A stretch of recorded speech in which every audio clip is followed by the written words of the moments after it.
Hello everyone, কেমন আছো তোমরা সবাই? আশা করি তোমরা সবাই খুব ভালো আছো। আমরাও কিন্তু এখানে বেশ ভালো আছি।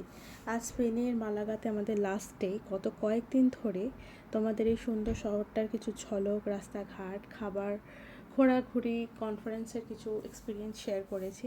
কিন্তু আজকে একটু অন্যরকম একটা বিষয় নিয়ে কথা বলতে চাই। অনেকে আমাকে মেসেজ করেছে যে কনফারেন্স আসলে কী, আর একাডেমিক কনফারেন্স আর কোম্পানি বা কমার্শিয়াল কনফারেন্সের মধ্যে পার্থক্য কী। আসলে আমরা যখন কনফারেন্স শব্দটা শুনি তখন মনে হয় একটা বড় হল রুমে অনেক মানুষ একসাথে বসে প্রেজেন্টেশন শুনছে, কিন্তু বাস্তবে বিষয়টা তার থেকে অনেক বড়। প্রথমে যদি একাডেমিক কনফারেন্সের কথা বলি, তো সেখানে বিভিন্ন দেশের বিভিন্ন ইউনিভার্সিটি, রিসার্চ ইনস্টিটিউটের প্রফেসর, সায়েন্টিস্ট, রিসার্চার আর পিএইচডি স্টুডেন্টরা একসাথে আসে। তারা তাদের নতুন রিসার্চ ওয়ার্ক প্রেজেন্ট করে, নতুন ডিসকভারি নিয়ে আলোচনা করেন এবং অন্যান্যদের কাছ থেকে ফিডব্যাক নেন। অনেক সময় পোস্টার প্রেজেন্টেশন হয়, অনেক সময় সেমিনার বা ওয়ার্কশপও হয়। মূল উদ্দেশ্য হলো নলেজ শেয়ার করা এবং ভবিষ্যতে একসঙ্গে কাজ করার সুযোগ তৈরি করা।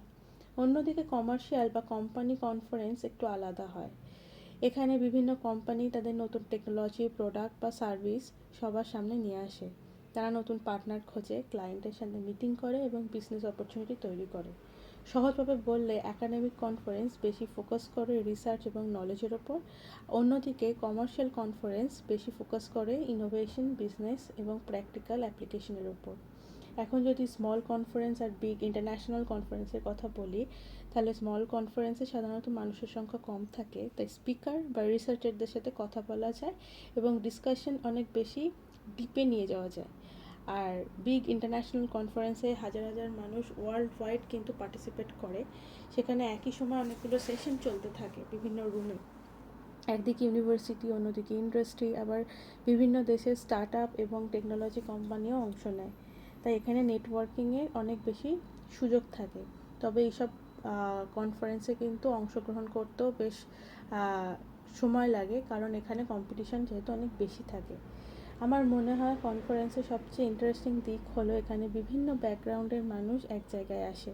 কেউ ইউনিভার্সিটি থেকে, কেউ ইন্ডাস্ট্রি থেকে, কেউ স্টুডেন্ট, আবার কেউ অনেক বছরের এক্সপিরিয়েন্স প্রফেশনাল। সবাই কিন্তু একটা কমন গোল নিয়ে আসে, নতুন কিছু জানা এবং নতুন নতুন মানুষের সাথে কানেক্ট হওয়া। আজকাল অনেক কনফারেন্সে ইউনিভার্সিটি আর ইন্ডাস্ট্রি একই সঙ্গে কাজ করে, কারণ একটা রিসার্চ ল্যাবরেটরিতে শুরু হলেও সেটা একসময় কোম্পানির মাধ্যমে মানুষের দৈনন্দিন জীবনে পৌঁছে যেতে পারে। তার এই দুই জগতের মধ্যে একটা সুন্দর কানেকশন কিন্তু ধীরে ধীরে তৈরি হচ্ছে। যদি কিছু কোয়ারিজ থাকে আমাকে জানাতে পারো, আমি সেই নিয়ে ভিডিও দেবো।